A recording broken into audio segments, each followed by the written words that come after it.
Have you ever wondered what the difference is between a pharmaceutical and a nutraceutical? Or maybe you don't even know what a nutraceutical is. Well, that's what we're talking about today on View on Health.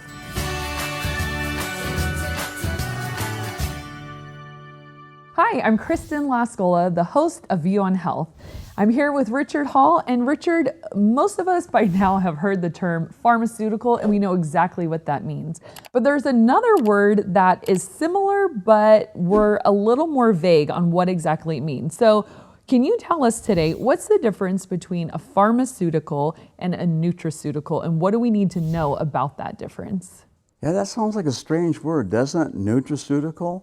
Actually, that term only came about 1989 with Dr. Stephen De Felice, and he coined it because there was a substance that was having a much powerful take on repairing the body than normal vitamins and what we consider as dietary supplements. And it stuck.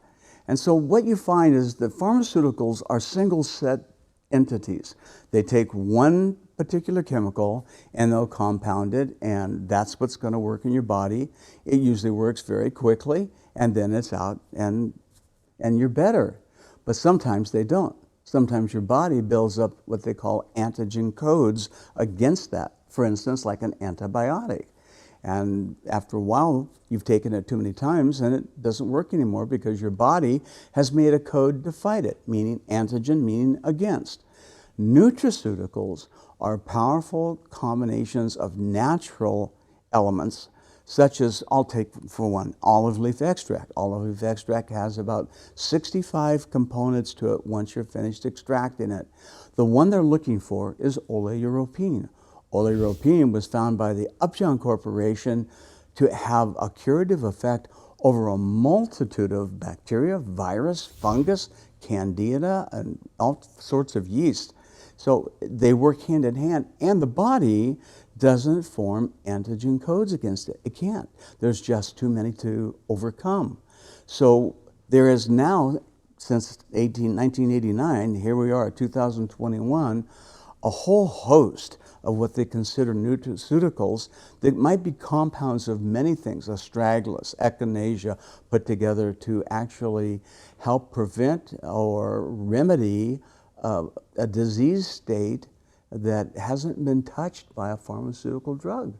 Wow, and that's exciting to hear because I know for me and probably a lot of our listeners and watchers that we've heard so much about antibiotics ruining that good flora that we're all trying to keep, and that scary aspect of, well, what if it just stops working and we start running out of options? So it sounds like nutraceuticals are effective, but the body can't build up an immunity against them. Am I hearing you correctly? For the most part, that's correct. And so this might be, it's an alternative to pharmaceuticals as your first line of defense, because your body will accept a nutraceutical much quicker, much faster than a pharmaceutical drug, and keep it longer. So do we start taking nutraceuticals when we're sick or before we're sick, or how do they work? Because, you know, you get some kind of infection. Like I'm so prone to sinus infections, especially in the spring. Right now I can see the pollen outside and I always get a sinus infection. And so then your doctor will give you an antibiotic once the infection is started. So are nutraceuticals meant to be preventative or treatment based? Both. Actually, you can take them for maintenance or you can take them for what you have going on now. And so I would suggest a person trying a natural substance first and then progressing on to the pharmaceutical drug, which may in time not work if you continue to take it.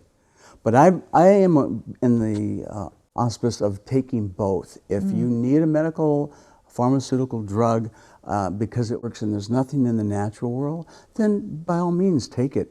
But if there's something natural, it'll line up with your body a lot better. Try that first.